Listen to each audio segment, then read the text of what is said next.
अगर एक्सपर्ट्स की माने तो 2032 तक भारत दुनिया की थर्ड लार्जेस्ट इकोनॉमी बन सकता है।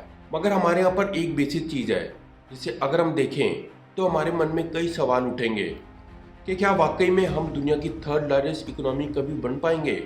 और वो है एयर क्वालिटी, मतलब वो हवा जिसमें हम हर रोज़ हर पल सांस ले रहे हैं। भारत का नाम दुनिया की one of the most polluted countries में आता है।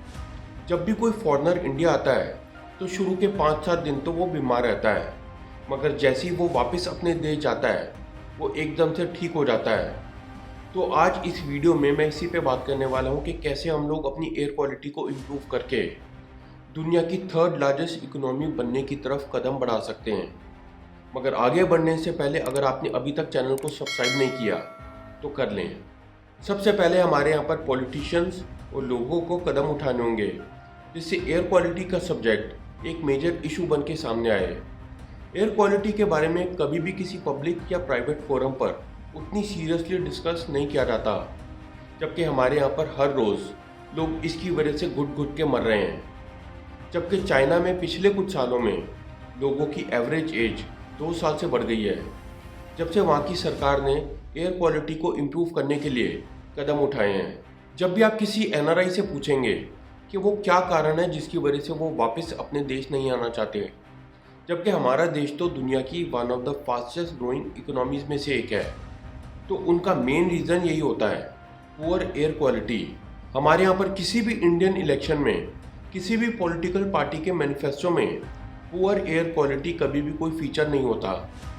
क्या हम हमारे बच्चे और आगे उनके बच्चे एक स्ट्रॉन्गर इकोनॉमी की कीमत अपने गलते हुए फेफड़े और दूसरी बीमारियों से चुकाने वाले हैं? यही हाल रहा तो बहुत जल्द foreign investors poor air quality की वजह से भारत में अपने इन्वेस्टमेंट्स को कम कर देंगे, क्योंकि उनके एग्जीक्यूटिव्स यहाँ पर काम करना ही नहीं चाहेंगे।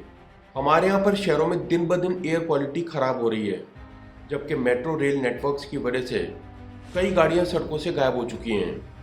लगता है कि बहुत जल्द हम लोग क्लाइमेट रिफ्यूजीज बनने वाले हैं।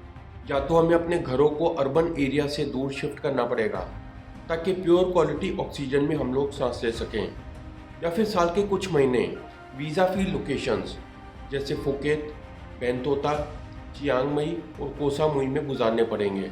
जब भी हमारे पड़ोसी जहरीली गैस वाले पटाखे चलाते हैं तो हम हायर अथॉरिटी से उनकी शिकायत करने के लिए घबराते हैं। अहमदाबाद में वर्ल्ड कप फाइनल के बाद जब इतने सारे पटाखे चलाए गए तो किसी ने भी पॉल्यूशन बेस्ड पीआईएल फाइल नहीं की। ऑफिसेज में एम्प्लॉयज़ को पब्लिक ट्रांसपोर्ट का इस्तेमाल करने के लिए सैलरी इंक्रीमेंट्स मिलने चाहिए। किसी भी रियल एस्टेट प्रोजेक्ट या अपार्टमेंट की लो AQI के बेसिस पे मार्किंग होनी चाहिए। पुलिस को चाहिए कि जब भी वो गाड़ियों को चलान के लिए रोके तब वो ब्रेथ एनालाइजर का इस्तेमाल ना करके टेल पाइप को चेक करें। दिल्ली में बांग्लादेश और श्रीलंका के वर्ल्ड कप मैच के दौरान जब AQI 401 तक पहुंचा तब मीडिया को चाहिए था कि वो इसे नेशनल एम्बेरसमेंट डिक्लेयर करे। अंगीठी और सिगरी जैसे पोर्टेबल हीटर्स पर ब्लैंकेट बैन लगना चाहिए। जो कोई भी सूखे गिरे पत्तों को जलाते हुए पाया जाए वो एकदम से अरेस्ट हो जाना चाहिए। ज़्यादातर मैराथन्स स्मॉगी विंटर्स में ऑर्गेनाइज होती हैं, जिससे कई लोगों की हेल्थ पर इफेक्ट पड़ता है। स्कूल्स को चाहिए कि वो कार पूलर्स को फैसिलिटेट करें, जिससे दूसरे बच्चों को भी एनकरेजमेंट मिले। इलेक्ट्रिक व्हीकल ओनर्स के लिए सब्सिडाइज या प्रेफरेंशियल पार्किंग का अरेंज होना चाहिए। आखिर टूरिस्ट भारत में क्यों आना चाहेंगे जब उनका पहला हफ्ता ही लाल आंख, बहती हुई नाक और खांसी के बीच में गुजरेगी? हमें चाइना और अमेरिका से बहुत कुछ सीखना चाहिए।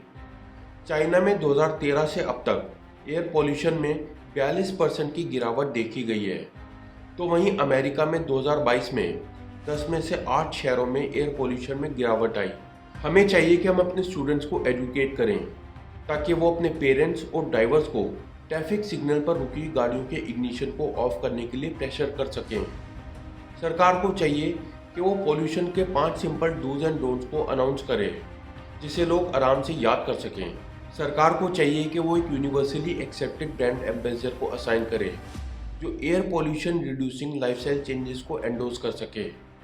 शहरों को चाहिए कि वो पूरी तरह से डीकार्बनाइज बिल्डिंग्स को अवार्ड दे। हॉस्पिटल्स को चाहिए कि वो डेली बेसिस पर रेस्पिरेटरी केसेस का रिकॉर्ड रखें।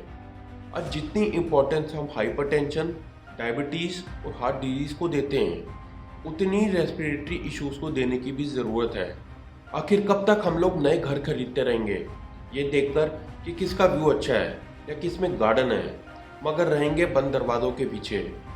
सभी घरों और बिल्डिंग्स की छतों को ग्रीन करना कंपलसरी कर देना चाहिए। सड़कों पर चलने वाली गाड़ियों का नंबर फिक्स कर देना चाहिए ताकि ज़्यादा से ज़्यादा पब्लिक ट्रांसपोर्ट का इस्तेमाल हो सके। चीफ मिनिस्टर और दूसरे मिनिस्टर्स को चाहिए कि वो हफ्ते में कम से कम 3 दिन पब्लिक ट्रांसपोर्ट से अपने ऑफिस जाएं। जो व्यक्ति पब्लिक नो स्मोकिंग जोन में सिगरेट पीते पाया जाए उसका तुरंत अरेस्ट होना चाहिए। एक मिनिस्ट्री ऑफ एयर का फॉर्मेशन होना चाहिए। मेरे बताए हुए सुझावों से आप कितना सहमत हैं? अपनी राय नीचे कमेंट सेक्शन में लिख के बताएं। अगर आपको ये वीडियो इन्फॉर्मेटिव लगी हो तो इसे लाइक करें, शेयर करें और चैनल को सब्सक्राइब करें।